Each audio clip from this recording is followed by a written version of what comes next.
Hello friends, welcome to problem solving. આજનો આપણો topic છે ગણ, જેને ઇંગ્લિશમાં કહેવાય સેટ. ઓકે, આ ગણ છે એ 11th સાયન્સ મેથેમેટિક્સ ચેપ્ટર 1નો ટોપિક છે.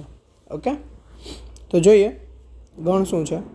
તો ગણની વ્યાખ્યા કંઈક આવી રીતે છે: સુવ્યાખ્યાયિત વસ્તુઓ અથવા તો પદો નો સમૂહ. ઓકે, તો જોઈએ વન બાય વન. વ્યાખ્યા સમજાઈ જશે તો પછી કોઈ પ્રોબ્લેમ નહીં આવે. તો વ્યાખ્યાને વ્યવસ્થિત રીતે સમજીએ. પહેલાં તો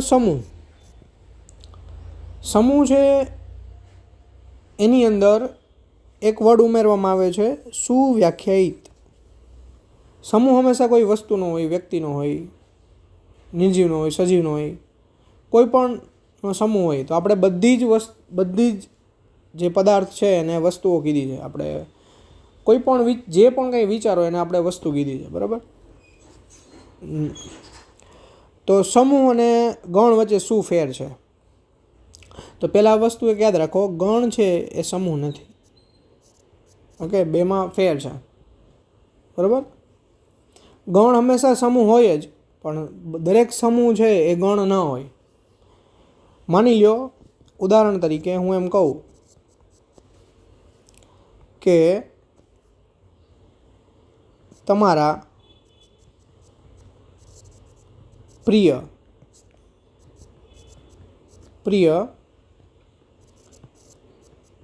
ખેલાડી, પ્રિય 5 રાખીએ આપણે, ચલો, પ્રિય 5 ખેલાડીનો સમૂહ, બરાબર. તો મારા માટે મારા પ્રિય 5 ખેલાડી હોય, એ તમારા માટે તમારા પ્રિય ન પણ હોય. એટલે આ સમૂહ તો છે, કેમ કે હું મારા પ્રિય 5 ખેલાડીનો સમૂહ બનાવીશ, તમે પણ તમારા બનાવશો, પણ એ અલગ અલગ આવ્યા, એટલે આપણે એને ગણ નહીં કહીએ. હવે બીજું ઉદાહરણ લઈએ કે ભાઈ પ્રથમ 5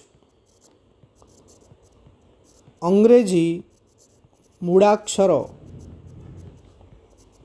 સમૂહ.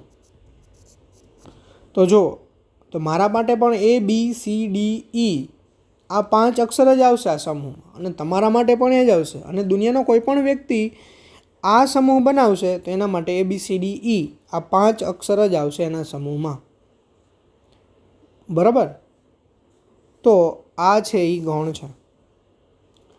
ટૂંકમાં તમે જે સમૂહ બનાવો એ સમૂહ કોઈ પણ વ્યક્તિ બનાવે તો સરખો જ જવાબ આવે તો એ સમૂહને આપણે ગણ કહીશું, અધરવાઇઝ ગણ કહીશું નહીં. તો આગળ જોઈએ. ગણને દર્શાવવાની 2 રીત છે. એક છે યાદીની રીત અને એક છે ગુણધર્મની રીત. જોઈએ, સૌ પ્રથમ આપણે પહેલી રીત જોઈ, યાદીની રીત. ઓકે, તો યાદીની રીતમાં ગણમાં જે વસ્તુ આવે છે એની યાદી બનાવવાની હોય છે. તો કેવી રીતે બનાવવાની યાદી હોય છે? સૌ પ્રથમ ગણને કેવી રીતે દર્શાવાય? તો ગણને છે એ કેપિટલ અક્ષરથી દર્શાવાય, like ABCD and so on. Okay, ABCDEF કોઈ પણ અંગ્રેજી મૂળાક્ષરના કેપિટલ લેટરથી દર્શાવી શકો. પછી જે એના સભ્યો હોય એને ધનુષ કૌંસમાં બાંધવાના હોય છે. માની લો કે ગણ કોઈ એ છે, એના સભ્યો માની લો કે છે 1 2 3 4, બરાબર. તો એને આ ધનુષ કૌંસમાં બાંધી દીધા. હવે અહીંયા સભ્યો છે 1 2 3 4, તો એને અલગ અલગ કેવી રીતે પાડવા? તો એની વચ્ચે એક કોમા દર્શાવવાનું થાય છે, અલ્પવિરામ કરવાનું, બરાબર. પછી આ ગણને દર્શાવવામાં શું શું ભિન્નતા છે એ જોઈએ, કે અલગ રીતે દર્શાવ્યું છે તો શું એ ગણ અલગ છે કે એનો એ જ છે. માની લો કોઈ બી ગણ દર્શાવવું અત્યારે, તો એની અંદર આ 2 અને 1ને હું અદલ બદલ કરી દઉં, 2 1 4 3 આવી રીતે કરી દીધું, તો અહીંયા જે આ સભ્યો છે એનો ક્રમ મેં બદલી નાખ્યો, તો એનાથી કાંઈ ગણ બદલી જતો નથી.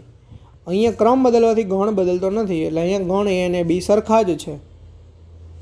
પછી સી ગણ બનાવી, તો એની અંદર હું લખું 1 1 2 4 3. તો જો અહીંયા મેં 1 2 વાર દર્શાવેલો છે, તો આ ગણની અંદર 1 2 વાર દર્શાવવાનો કોઈ મિનિંગ નથી. એટલે આ ગણ છે એ સરખો જ છે. તો અહીંયા A = B = C છે. તો જનરલી આપણે કોઈ પણ ઘટકને બે વખત દર્શાવતા નથી, તો આપણે ક્યારેય આવું નહીં દર્શાવીએ. આપણે આવું જ દર્શાવશું કે 1 2 3 4. ઓકે, તો અહીંયા શું શીખા?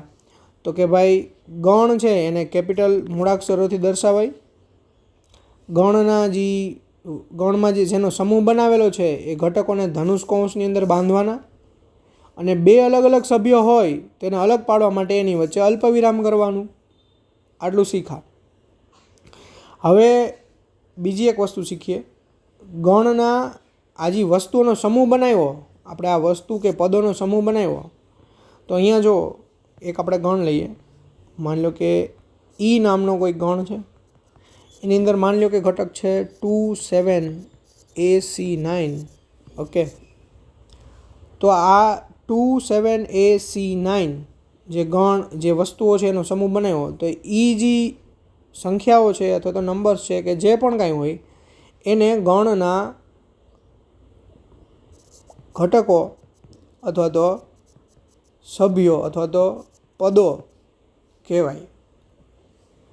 તો હવે એક બીજી વસ્તુ, આ ગણના સભ્યો કે ઘટકો છે એના માટે માની લો કે 2 છે એ ઈ ગણનો ઘટક છે.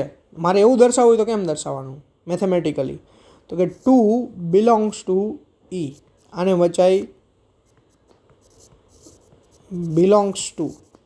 ઓકે, આ ઈ નથી, આ belongs to છે, અને આ છે એ ઈ છે. ઓકે, માની લો કોઈ ગણ એ હોય, એની અંદર માની લો કે ખાલી 1 જ છે, તો હું દર્શાવી શકું 1 belongs to A. જો આ ગણની અંદર 2 નથી, તો મારે એવું દર્શાવવું કે 2 છે એ ગણ એમાં નથી, તો શું દર્શાવવાનું? 2 does not belongs to A. આ belongs to ની માથે લીટો કરી દેવાનો, એને વંચાઈ does not belongs to A. 3 છે એ એમાં નથી, તો 3 does not belongs to A. અહીંયા E ની અંદર 7 છે, તો 7 belongs to E. એની અંદર E ની અંદર 1 નથી, તો 1 does not belongs to E. Okay, આ યાદીની રીત થઈ અને ગણ વિશે બીજી થોડી ઘણી માહિતી. હવે બીજી રીત જોઈએ, ગુણધર્મની રીત. બીજી રીત ગુણધર્મની રીત. ગુણધર્મની રીતની